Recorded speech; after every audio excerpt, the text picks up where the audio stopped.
Hello everyone. So here today I come with the second part of our history of class 10th.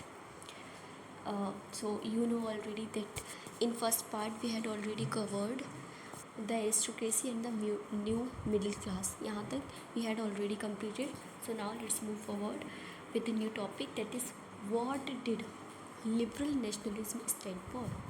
So ideas of national unity in early 19th century Europe were closely allied to the ideology of liberalism.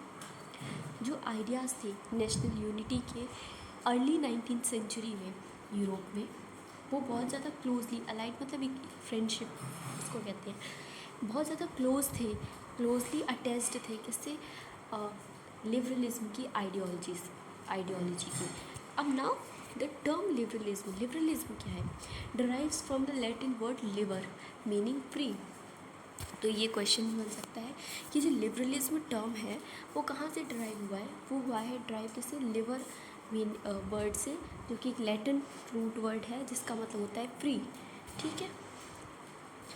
Then for the new middle class liberalism stood for freedom for the individual and equality of all before law. जो new middle class थी उसके लिए liberalism का क्या मतलब था, उसके लिए लिबरलिज्म का मतलब था फ्रीडम सभी इंडिविजुअल के लिए और इक्वलिटी सभी की, जितने भी लोग हैं बिफोर लॉ, मतलब लॉ के आगे सभी लोग इक्वल हों, जो कि इंडिया में है.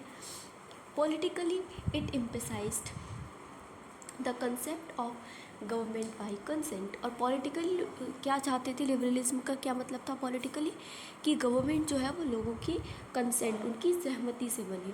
Since the French revolution liberalism had stood for the end of autocracy and clerical privileges, a constitution and representative government through parliament. जब से फ्रेंच रेवोल्यूशन हो गया था, तो लिबरलिज्म का क्या मतलब माना जा रहा था कि एंड जो ऑटोक्रेसी है, जो ऑटोक्रेटिक गवर्नमेंट है, उसको ख़त्म कर दिया जाए, और जो क्लरिकल प्रिविलेजेस हैं उनको भी ख़त्म कर दिया जाए, और एक नया कॉन्स्टिट्यूशन और एक रिप्रेजेंटेटिव गवर्नमेंट जो है पार्लियामेंट के थ्रू इलेक्ट की जाए. ठीक है. ऑटोक्रेटिक गवर्नमेंट मतलब एक ऐसी गवर्नमेंट जो बहुत ज़्यादा काइंड ऑफ, जिसमें कोई रूल्स रेगुलेशंस नहीं होता है, गवर्नमेंट आंसरेबल नहीं होती है, और एक सिंगल इंडिविजुअल के हाथ में सारी की सारी पावर होती है वो. और क्लैरिकल प्रिविलेजेस मतलब क्लैरिकल जो क्या बोलते हैं, क्लर्जीज होते थे. ठीक है. उनको सबसे टॉप पर रखा जाता था, नोवेल्स के, आई थिंक नोवेल्स के बाद रखा जाता था, मतलब उन टू अपर क्लासेस में. जैसे कि यहाँ पर अगर इंडियन सोसाइटी की बात करें तो ब्राह्मण, क्षत्रिय, वैश्य, शूद्र ऐसे होते हैं ना. तो जो ब्राह्मण है उस काइंड के होते थे आपके क्लर्जीज. तो उनके जितनी भी प्रिविलेजेस थे, उनको जितनी भी सुविधाएं मिल रही हैं उसको ख़त्म कर दिया जाए, और एक कॉन्स्टिट्यूशन और रिप्रेजेंटेटिव गवर्नमेंट जो है पार्लियामेंट के थ्रू इलेक्ट की जाए. 19th century liberals also stressed the inviolability of private property. जो 19th century के जो लिबरल्स थे उन्होंने जो प्राइवेट प्रॉपर्टी है उसका होने पे भी उन्होंने वो थोड़ा सा ये रखा था कि हाँ, एक जो प्राइवेट प्रॉपर्टी है उसको भी बढ़ावा दिया जाए. ठीक है. गवर्नमेंट के हाथ में प्रॉपर्टी ना रहे. Yet equality before the law did not necessarily stand for universal suffrage. Yet equality before law जो थी, ठीक है, उसका ये नहीं है ज़रूरी तौर पर नेसेसरली कि फॉर यूनिवर्सल सफरेज उसको हम जो इक्वलिटी बिफोर लॉ है, ठीक है, लोग ये नहीं चाहते कि उसको यूनिवर्सल सफरेज सभी लोगों को राइट टू वोट मिले. ठीक है. You will recall that in revolutionary France, which marked the first political experiment in liberal democracy, the right to vote and to get elected was granted exclusively to property owning men. अगर आप French revolution को याद करें तो जो कि first political experiment था किसके लिए, लिबरल डेमोक्रेसी के लिए, तो जो राइट टू वोट था और इलेक्ट करने का जो राइट था वो केवल एक्सक्लूसिवली किसको, जिनके पास प्रॉपर्टी थी, प्रॉपर्टी ओनिंग मैन थे, उनको दिया गया था. Man without property and all women were excluded from political rights. ऐसे मैन जिनके पास प्रॉपर्टी नहीं थी और बाकी की सारी वीमेंस, उन सभी को एक्सक्लूड कर दिया था किससे, पॉलिटिकल राइट्स से. Only for a brief period under the Jacobins did all adult males enjoy suffrage. केवल बहुत ही कम छोटे टाइम पीरियड के लिए जैकोबिन्स के अंडर सभी जो अडल्ट मेल थे उन्होंने सफ्रेज को यानी कि राइट टू वोट को क्या किया था, इन्जॉय किया था. However the Napoleonic code went back to limited suffrage and reduced women to the status of a minor subject to the authority of fathers and husbands.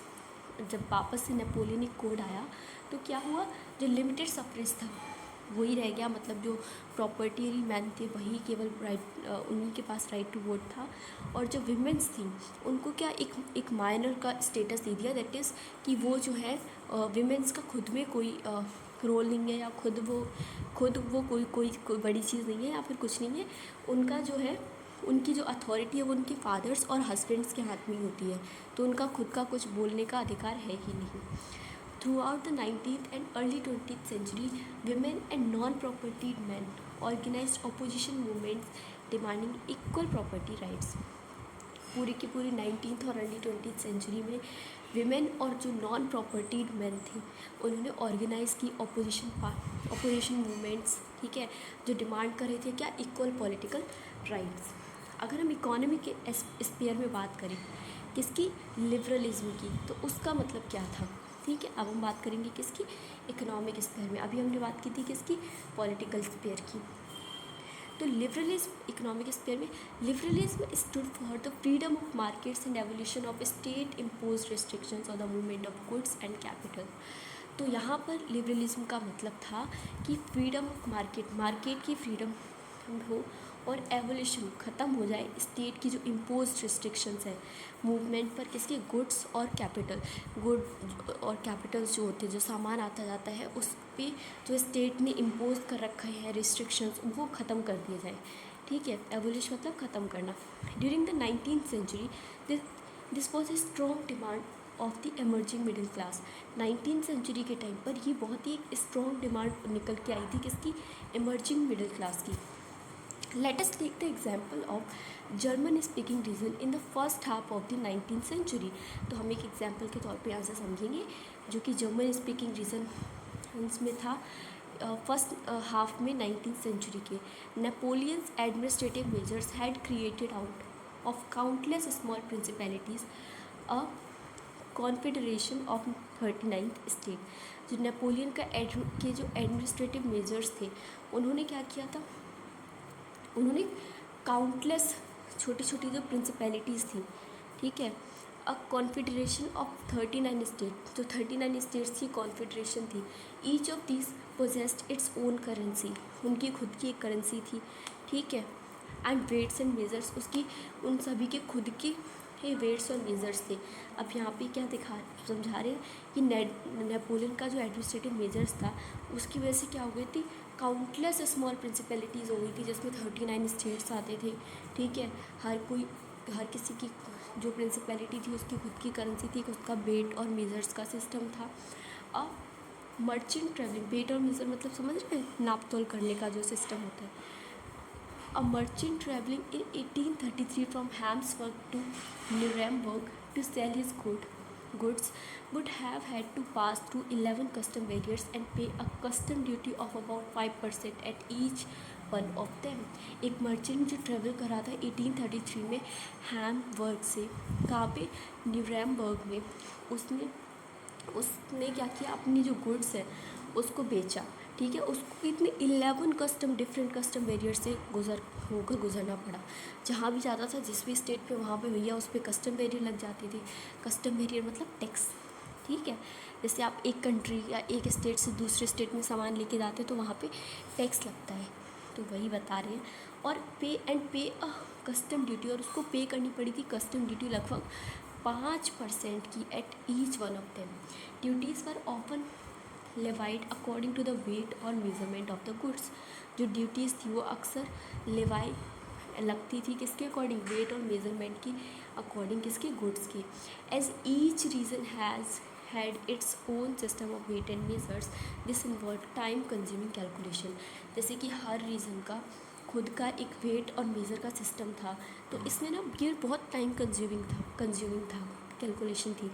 The measure of cloth for example was the ellie. जो measure होता था cloth का उसको हम Eli कहते थे, जैसे अब इंडिया में मीटर कहते हैं, मीटर में मेज़र करते हैं। Which is in each region stood for different length, हर रीजन में उसकी डिफरेंट लेंथ थी।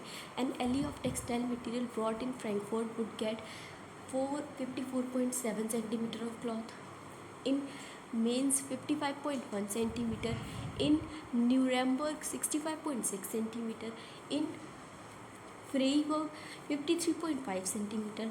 तो अगर आप एक एली ऑफ टेक्सटाइल मटेरियल ख़रीदोगे, ठीक है, फ्रैंकफर्ट में, तो उसकी कॉस्ट कितनी लगेगी? 54.7 सेंटीमीटर ऑफ क्लॉथ। अगर वही चीज़ आप मेंस में ख़रीदोगे तो 55.1 सेंटीमीटर, और न्यूरेमबर्ग में ख़रीदोगे तो 65.6 सेंटीमीटर, और फ्रीबर्ग में ख़रीदोगे तो 53.5 सेंटीमीटर। मतलब एक ही कपड़ा है, एक ही लेंथ है, 1 मीटर, फॉर एग्जांपल 1 मीटर में डिफरेंट सेंटीमीटर आ रहे हैं, तो एक एली में डिफरेंट रीजन में डिफरेंट सेंटीमीटर आ रहे हैं उसकी length. Such conditions were viewed as obstacle to economic exchange and growth by the new commercial classes. ऐसी जो कंडीशंस थी, इनको एक ऑब्स्टिकल के तौर पे देखा जाता था इकोनॉमिक एक्सचेंज और ग्रोथ के लिए by the new commercial class, एक जो न्यू कमर्शियल क्लास है उसके द्वारा। Who argued for the creation of a unified economic territory allowing the unhindered movement of goods, peoples and capital. जो न्यू कमर्शियल क्लास थी, वो उसका कहना ये था कि क्रिएशन एक यूनिफाइड यूनिफाइड मतलब एक पूरी की पूरी कंट्री का इकोनॉमिक सिस्टम होना, इकोनॉमिक टेरिटरी होनी चाहिए जो अलाउ करे अनहिंडर्ड, बिना रुके, बिना किसी समस्या के, मूवमेंट गुड्स का, पीपल्स का और सर्विसेज का, कैपिटल्स का। इन 1834 अ कस्टम यूनियन और ज़ोल्वेरियन वॉज फॉर्म। कस्टम यूनियन को और क्या कहते थे? ज़ोल्वेरियन।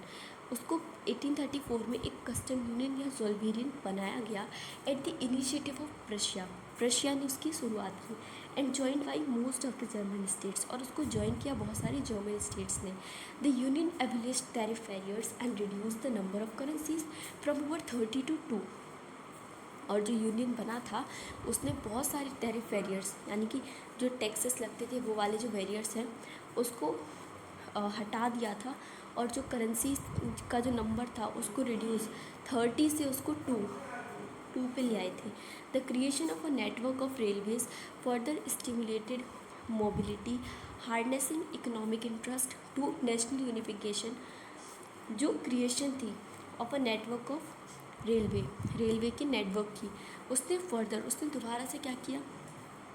स्टिमुलेट, बढ़ा दी मोबिलिटी, हार्नेसिंग इकोनॉमिक इंटरेस्ट को भी बढ़ा दिया टू नेशनल यूनिफिकेशन के लिए। A wave of economic nationalism strengthened the wider nationalist sentiments growing at the time. और एक जो वेव थी इकोनॉमिक नेशनलिज्म की, वो क्या बढ़ गई, उसने बढ़ा दिया क्या? वाइडर नेशनलिस्ट सेंटिमेंट्स को, जो उस टाइम पर और भी ज़्यादा बढ़े हुए थे। ठीक है, तो in this video we had covered this whole topic of liberal nationalism. Let's meet in the next video with next topic. Okay, तब तक के लिए bye bye, and please don't forget to like, share, subscribe and comment on the channel if you like the video. Thank you.